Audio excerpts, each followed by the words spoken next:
Hello YouTube, welcome back to my channel, bros. It is Journey, and we're gonna do a get to know me before I continue on with this channel.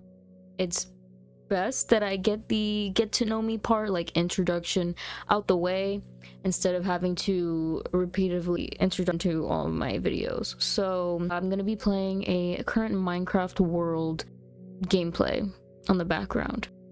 Here we go. So as I mentioned, I am Journey. I'm 22 years old, and I am a southern person, okay? I grew up in Castle Hill, Bronx, New York, and then the rest up till now, I'm here in Florida. And I went from, like, the projects before they cut them down, and now I'm at these white picket fences. But twisted thing is, I was actually the happiest up in the Bronx. But anyways, so yeah, my name used to be Brianna, but I go by Journey now because it's a whole spiritual thing for me. It's very symbolic overall, really. And although I'm very appreciative of Brianna, you know, like Brianna, of course I appreciate her, right? You know, she's the one who really got me through everything. Even though I wasn't really the best of myself and I wasn't really myself, I still am appreciative. You should always, I think that we should all really appreciate who we were, you know, because who we were, good or bad, you know, it was an experience. It was a journey in itself. And if you're still here, then even more props to your self, or your, you know, your past self, because you are here to this day because of them, your past self. Does that make sense? So with that all in mind, I am very thankful, and it took me a long time to kind of really admit that, or to really see it that way, because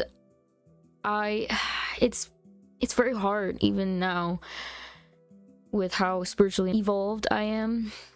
I still catch myself very, like, hesitant to acknowledge my past self, or to even acknowledge that I was Brianna, you know, at all. And I just find myself wanting to continue the cycle, this bad habit of numbing everything out, blocking it out, like as if it never happened. It doesn't exist. That's not me. But what actually is not me is to block out my experiences so that I can be led through this cycle again. So I'm not gonna disacknowledge. I'm not going to not acknowledge my past anymore. You know, I'm stronger than that. We're all stronger than that. And yeah, good or bad, you know, funny about thing what is it? I have no idea. Okay, the funny thing is about the meaning of good and bad. It's not exactly what the definition everyone puts up about good and bad. It's not exactly that. Kind of like art. It's very objective, you know what I'm saying? It's more so if you're progressing or if you're just repeating. Yeah. For it to be bad, you have to be stuck. You know what I'm saying? And for it to be good, really, you just have to be moving, keep progressing, keep learning, keep improving, you know, like, or at least keep acknowledging, because that's really the first step to everything in change, is to, you know, to recognize change, is you gotta acknowledge it and then understand it and then work on it, and then bam, you keep it up, you keep the consistency, and then all of a sudden you've got these improvements out of nowhere. Manifest it, ask it and you shall receive it, right? So that's really what good and bad is, you know. And also on top of that, if you want to get deeper with good and bad is really objective. Like, it's really what is good or bad to you and what you're comfortable with and what you want in your world, in your reality, in your energy space. So yeah. So I spent my whole life thinking I was bad, and not because I thought so. You know, it was because of my surroundings. And of course, I have to, another thing I have to you know, forgive myself for and accept myself for and love myself for, is that I didn't understand that, you know, because children look at their family and, you know, their surroundings in general and their parents as like God in their eyes, as like that their only reality, you know, because they don't know the whole world. They're just children. So I it was really hard for me to look at myself in the right light, or in the real light, my light, for a long time. Like, I'm still struggling with that as I'm 22. But I really feel like this year is my year. Like, I am the most in control this year. And I'm the most awakened this year. And I've started this healing and spirituality journey 3 years ago, like in 2020, June 12, something like that. According to my, I know for sure it was about 3 years ago, but according to my Instagram archive, it was around June 12 is when I really officially started, like, consistently. So yeah, I documented this whole thing on Instagram. So by the way, my Instagram, I document a lot. So if you really want to get to know me on a personal level, I post on my Instagrams pretty much like 4 times a week, like maybe even every day, you know what I'm saying? But I'm trying to keep it consistent with the schedule so that I'm not so, because I find myself very I talk a lot because I have a lot in my mind. I have a lot to say, a lot of deep beliefs and thoughts, and you know, I just like to express and explore and share, and I just have a lot on my mind in general, good and bad. So I find myself like pouring all of that onto my Instagram at times. So I'm trying to keep it not minimal really, because that's not me, just more like controlled and then collected, you know what I'm saying? Not so overload, especially those that cannot keep up. Most cannot keep up, which I understand, you know, I mean, it's a lot.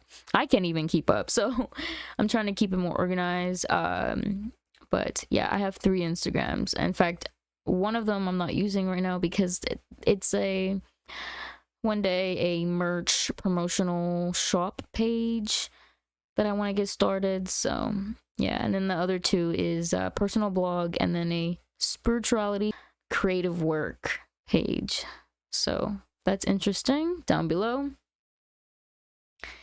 But yeah, it took me a long time to really love and respect myself, basically.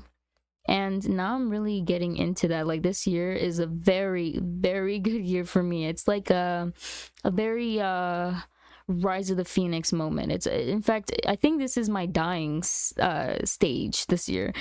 As I've been getting settled into this year, I've noticed this is a very death year. It's very intense but very exciting.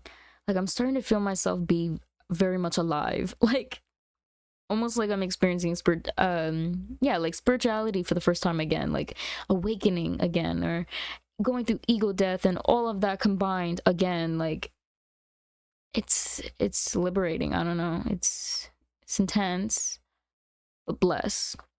And I think that next year or the year after, I'm definitely going to be balanced. Of course, your healing journey, your spirituality journey is never ending, okay?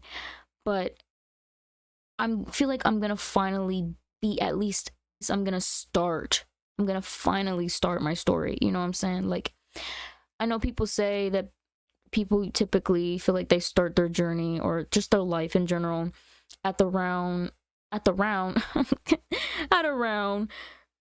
25 years old or to 30 years old, something like that. you know, those who are healthy, right, consistently and have put in the work. And but for me, I feel like I don't know. I for some reason I feel like it's gonna be either next year or the year after instead, which is wonderful, you know, but I won't know until I know, you know what I'm saying? But that's what I feel. And if that's the case, then wow, I must actually be ahead, because my whole life, like I'm having this realization right now. My whole life I thought I fell behind, and that, you know, I was meaningless, like, you know, just negative things about me. I belittled myself. But now thinking to myself now, like, with all that in mind, I must actually be ahead. But then again, you know, I did have to grow up fast because of my life the way it was. You know, it was just me against the world, literally. Well, not literally, you know, universe is there, but it didn't feel like that.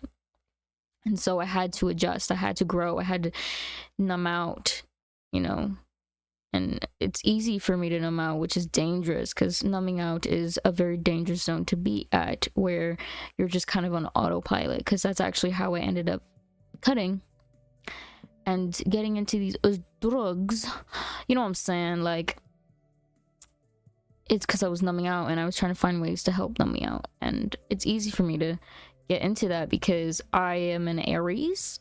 I'm a very highly masculine energy. I like to keep it moving, whatever I need to do logically.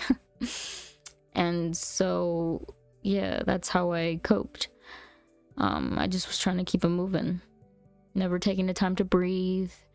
Not really connected with my feminine energy. I mean, I learned feminine energy, but in a toxic way, I've realized.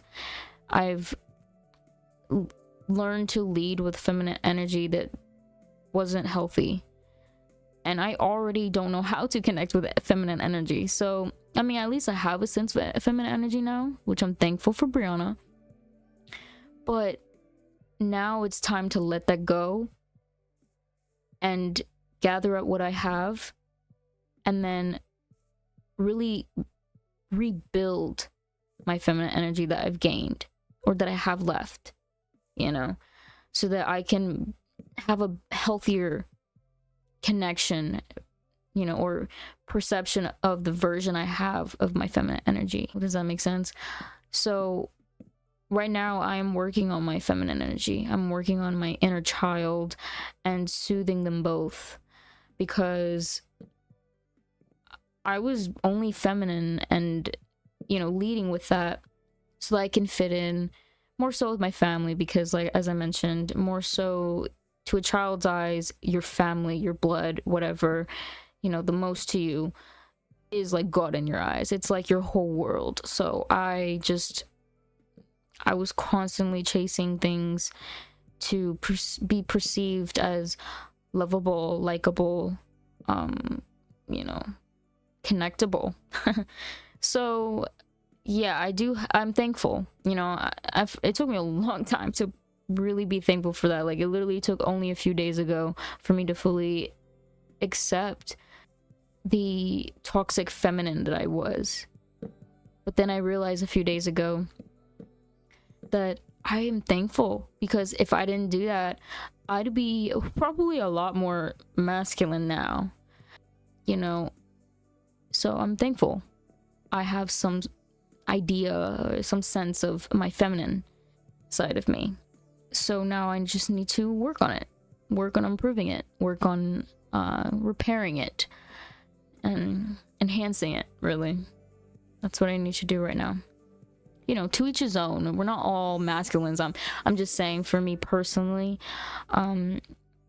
energetically, I need to work on my feminine energy. And you know what, physically as well, actually, because I'm working on, it's gonna be a vlog, I think, on my main channel.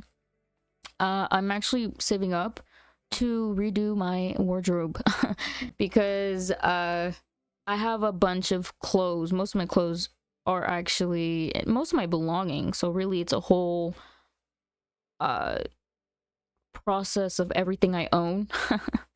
I'm trying to let go of the things that aren't mine, aren't me, doesn't resonate anymore, and then get completely new. Because pretty much everything, in my life in the past is no longer it. So I have to kind of redo everything. Like, I'm telling you, like, this year is my death year. It's my rebooting year. My, I guess, second chance year. Yeah, kind of. So that is that. I guess I'll go into briefly my childhood, I guess, to give a little idea of what I'm talking about when I say I got these traumas and I'm trying to heal and shit, and why I am the way I am and why I was the way I was. So I was, to put it simply, I was very mentally tortured, very mentally taken advantage of, intimately, like, actually, mind, body, soul tortured and taken advantage of, and just pushed to be a certain way. And although it was not so much physical, because my abuse is very, very invisible. That's the thing about me, I think helped myself a lot, is I am a masculine, but I also am into fighting arts. Like, fighting is in my dad's side of the family. Like, it's in our bloodline. Like, we've got champion's blood. So, fighting back, at least physically, was something it was natural to me. It was a no-brainer, right? So at least I had that. But mind and soul, I didn't know how to, I guess, fight back. And so I kind of just, and I didn't want to fight back, which made it worse, because logically, and my soul, because logically, why would I fight back when my soul has this loyal belief and family is everything, blood is everything. So that together, I was just kind of a prisoner and just taking all the beating. So what I mean by all of that is, for example, I'm very sexualized, even now. But back then I was very sexualized, even by my own family. Like, they would harass me, slut shame me, make me ashamed of my sexual desires, and being gay wasn't allowed. They were very strictly Jehovah's Witness, very close-minded, cult-like vibes, all of that type of energy. And I was pretty much shunned, I was pretty much excluded unless I fit in. So that's why I had to be the way I was, brainwashed and zoned out, not me at all, because I couldn't handle it, I guess. I really loved, I had a lot of love and loyalty. Such a cruel thing it is, isn't it? I say that because I actually wrote a little something about loyalty and how cruel it can be, So I think I might post that on my main channel. If not, I'll just leave it at my Instagram, my Creative Works Instagram page. So yeah, and then I guess another example, I guess I'll give 2 more and then we'll wrap this video up. I experienced betrayal mainly from my mother. My mother, my father, I would protect her from my father, even at 4 years old, and when I would witness them fighting and getting aggressive and whatnot, right? And I would go to her, I would comfort her, And then eventually, when I understood what was going on, and he came back to us because we moved to Florida to kind of escape, really, after I lost my world and this domino effect appeared, which happened right after his mother, my father's mother, passed. She was pretty much the barrier, from all of us going off the edge. And then when she passed, it was like, we have to leave. Like, everything's changed. And it was very personally the most traumatizing because she was my world. She was my everything and my getaway from what was going on. She was my light, my angel. And what was I saying? So I was, eventually I would fight back my father when I understood what was going on. And he came back because she let him back in our home in Florida again. And he did the same things. It was a cycle after cycle, like repeatedly. And I fought back when no one else would. And I physically, like, we fought. But of course, this family is very sneaky, conniving. So there's no marks and no proof. It's just kind of a lot of grabbing, like wrestling. And even though they would witness it, including my mother, whenever I'd finally call the cops, instead of just dealing with it, because I realized cops is an option, she would get so mad at me. Like, as if I was embarrassing them or I was exposing their secret. Like, it's some sick game, right? And when they finally come and, I would tell them what's going on, she just betrayed me. That was like the biggest betrayal I felt, I think, was when she was just acting like nothing happened. In fact, she was going back to her smiling. Like, it's so weird, like, so crazy. Like, how do you go from to, oh, like, white picket fences, like, nothing's happening, she's crazy, like, don't listen to her. It was literally like that.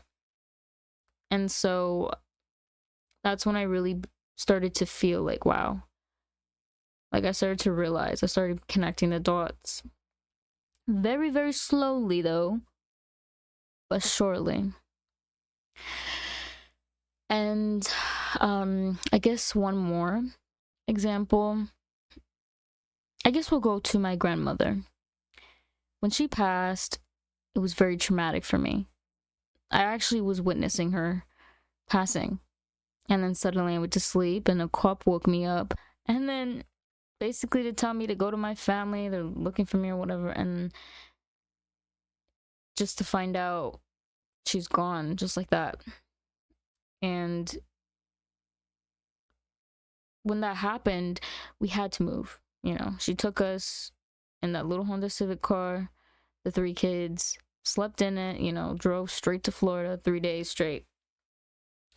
Brought only what we can hold. We had to leave a lot behind. And then we had to move in with her family. When we moved into her family right away, already like comparing me and saying that I'm too chubby for a girl and all this and that, comparing me to her, my titis, my aunt, my cousin, comparing me to her, the golden child of the family, and even eventually making me like her doll, like, like making me another thing to serve her. Because when I wasn't enough anymore, when I was too much to handle and, uncontrollable, I guess, they got bored of me and now they have my sister in replacement. So instead of me going everywhere they went, she went everywhere they went instead. They even tried to get my brother, but didn't really work out, which bless, finally. But you know, the thing is, I was still grieving. Nobody cared to take a moment to acknowledge that. Like, I don't even think I shed a tear when the funeral happened, because I was just kind of in the zombie mode. Like, that was the first time I experienced something like that out of body zombie mode. And so I was just like quiet. I was just like zoned out. Everything was like kind of slow motion, but things were happening really fast.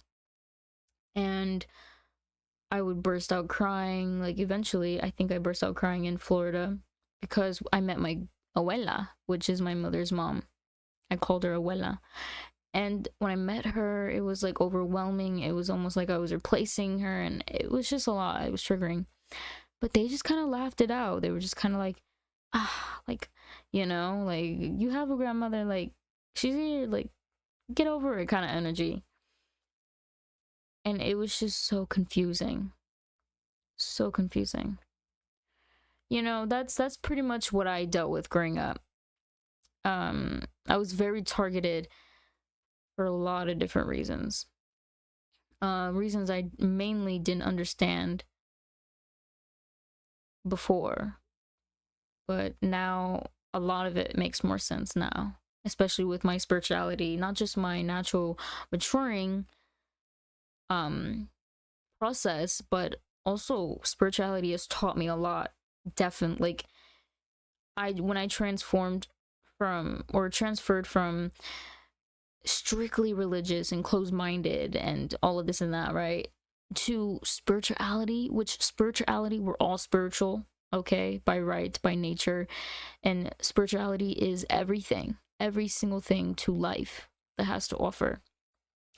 And when I really opened up to spirituality and started this healing journey, this determination to heal, and spirituality was an accident.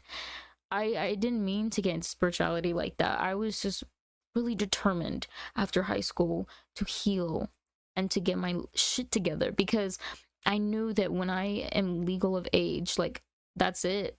They can legally do whatever they want. Like, they can just kick me out. They can just abandon me. So yeah, spirituality really, really saved me. It connecting with it really, really saved me. And I suspect that, because when I look back, I feel like spirituality was always, like, I was always in tune with spirituality naturally as a kid, because I remember, like, for example, I would tell my family, like, I wonder what this means, seeing these numbers every day. And they're like, what are you talking about? Like, nothing. And I had no idea about spirituality. None. I knew nothing about that culture or whatever, right? And I just randomly would gather intuitively, like, things like that. So yeah, it really saved me to open up, and people say, people get nasty, being jealous and envious or whatever. Like, why did God choose you? God didn't choose me. I chose God. I chose it. I chose to open up. You know what I'm saying? You shouldn't be envious. You know what I'm saying? Like, because to envy is to kind of be ashamed and to want something you don't have and that you'll probably never have. You know what I'm saying? That's the kind of energy it brings. But really, you want to be motivated. You want to be inspired. You want to help let it in to feed your determination, your manifestation process. You know what I'm saying? So